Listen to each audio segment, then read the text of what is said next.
Iray amin'ireo zokiolona izay mandalo eo anivon'ny fikambanana Madagasikara Alzheimer masoandro mody i bebe Yvonne manana ny fomba fijeriny ity ray aman-dreny be ity manoloana ny zava-misy amin'izao fotoana izao na io ny fomba fitezanana zany ankizy ny tanora ihany koa toy izao nianatra avy amin'ny bebe Yvonne ary.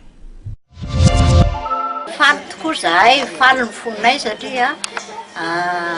andro iraisam-pirenena ho an'ny be androany dia faly zahay tonga manatrika anay eto daholo ny fianakavibe ny ray zanakay manontolo ny be dia be zahay zany zao no mikambanao amin'ny masoandro mody dia faly zahay mandray anareo nofinofinay zao dia mba azahoanay akany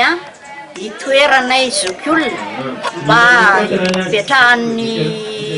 zokiolona zany mitokana mba hoe ataonay fitsangatsanganana sy fanalanay andro zany azahoanay mba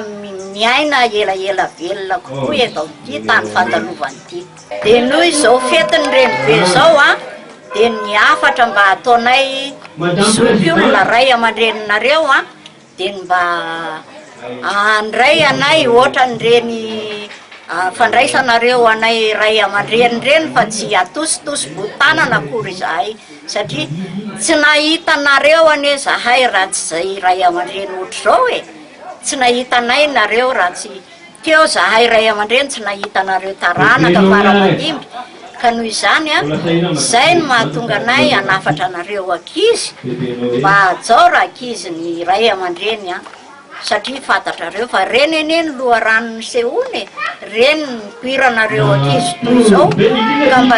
manajara ray aman-dreny mba ho ela velona ianareo.